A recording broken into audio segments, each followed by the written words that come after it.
அஞ்சலி, கார்த்திக் கிட்ட நான் எல்லா உண்மையுமே சொல்லிடலாம்னு சொல்லிட்டு முடிவு பண்ணிட்டேன். நீ எவ்வளவு நாளைக்கு தான் வந்து மாசத்துக்கு 1,00,000 2,00,000 அப்படின்னு சொல்லிட்டு எனக்கு பிச்சை போடுற மாதிரி போட்டுட்டு இருப்ப.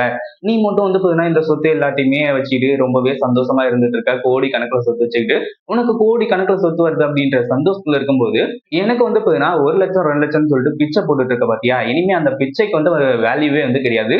நான் உண்மையா சொன்னா, ஆதாரத்தோட சொன்னா எனக்கு வந்து பாத்தீங்கன்னா பல கோடி கொடுக்கறதா ஒருத்தவங்க வந்து பாத்தீங்கன்னா எனக்கு சொல்லியிருக்காங்க. அதனால நான் கார்த்திக் கிட்ட உண்மைய சொல்லிடுறேன். நீ என்ன பண்ற, பொட்டி படிக்கலாம் ரெடி பண்ணி வச்சுக்கோ. கார்த்திக் கிட்ட நான் உண்மைய சொன்னதுக்கு அப்புறமா கண்டிப்பா உன்னை அந்த வீட்லயே இருக்க விட மாட்டாங்க. ஏன், உயிரோட வைக்கிறதே வந்து பாத்தீங்கன்னா கொஞ்சம் கஷ்டம் தான். அதனால நான் கார்த்திக் கிட்ட உண்மையா சொல்றதுக்குள்ள நீ இங்க இருந்து கிளம்பி போயிடு அஞ்சலி. நான் உன் கூட பழகுன பழக்கத்துக்காக சொல்றேன். உன்னோட நல்லதுக்காக தான் நான் சொல்றேன்.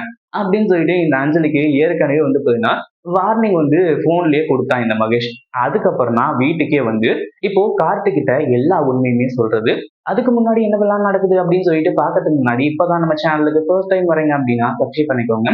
இப்போ நம்ம இலக்கியா இருந்துட்டு இப்போ நம்ம இவங்க ஜானகி இருக்காங்க இல்லையா, அவங்கள வந்து பாத்தீங்கன்னா வீட்டுக்கு டிஸ்சார்ஜ் பண்ணி வீட்டுக்கு கூட்டிட்டு போயிடுறாங்க. கௌதமும் வந்து பாத்தீங்கன்னா இப்போ பழையபடி வீட்டுல இருக்க எல்லாருமே புரிஞ்சுக்கிட்டாங்க. அது மட்டும் இல்லாம கௌதம் வந்து பாத்தீங்கன்னா என்னைக்கா இருந்தாலும் இந்த வீட்டோட மகன் தான். அது யாராலையுமே மாத்த முடியாது.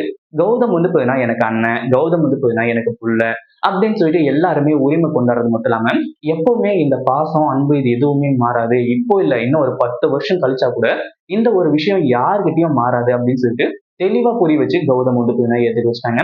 இப்போ இலக்கியா வந்து பாத்தீங்கன்னா இந்த அஞ்சலியோட கதையை முடிக்கணும். ஏன்னா அஞ்சலி சும்மா இல்லாம இவ்வளவு பெரிய பிரச்சனையை உண்டு பண்ணி இவ்வளவு பெரிய இது வந்து பாத்தீங்கன்னா நடக்கிறதுக்கு பண்ணிட்டா இல்லையா? அந்த ஒரு காரணத்தினால இப்போ நம்ம அதாவது என்ன பண்றது ஏது பண்றதுன்னு சொல்லிட்டு வந்து யோசிக்கும் போது டாக்டர் அது இதுன்னு சொல்லிட்டு வந்து செக்அப் சொல்லிட்டு கூட்டிட்டு போனா இந்த அஞ்சலி என்ன பண்ணுவான்னு சொல்லிட்டு ஏற்கனவே தெரியும். அதனால மகேஷ்க்கு போன் பண்றா.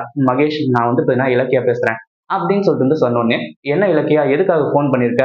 அஞ்சலி கிட்ட இருந்து நான் எதுவுமே பணம் நகை எதுவுமே வாங்கலையே அப்படின்னு சொல்லிட்டு வந்து கேட்கும்போது, இங்க மாதிரி மகேஷ், உங்ககிட்ட வந்து பாத்தீங்கன்னா நான் வந்து பேரம் பேசுறதுக்காக தான் போன் பண்ணியிருக்கேன். அதாவது நீ ஏற்கனவே வந்து பாத்தீங்கன்னா மாசம் மாசம் வந்து நகை பணம் அப்படின்னு சொல்லிட்டு நிறைய வந்து பாத்தீங்கன்னா வாங்கிட்டு போயிட்டு இருக்க அப்படின்னு சொல்லிட்டு எனக்கு நல்லாவே தெரியும். அது மட்டும் இல்லாம என்கிட்ட ஆதாரமும் இருக்கு. நான் இப்ப நினைச்சாலும் உன்னை வந்து பாத்தீங்கன்னா கையும் களமா பிடிக்க முடியும். அந்த ஆதாரத்தை வச்சு நான் வந்து பாத்தீங்கன்னா உன் மேல கேஸே போட முடியும். அதை முதல்ல தெரிஞ்சுக்கோ. ஆனா நான் அப்படி பண்ண விரும்பல. ஏன்னா நீயும் வந்து பாத்தீங்கன்னா பொழைக்கணும்னு சொல்லிட்டு வந்து நினைக்கிறேன். எத்தனை தடவை தான் வந்து பாத்தீங்கன்னா எத்தனை மாசத்துக்கு தான் இப்படி 1,00,000 2,00,000 சொல்லிட்டு வந்து வாங்கிட்டு இருப்பேன். மொத்தமா ஒரு அமௌண்ட் கேளு, நான் மொத்தமா செட்டில் பண்ணுறேன். ஆனா அதுக்கு எனக்கு ஒரே ஒரு விஷயம் தான் பண்ணணும்.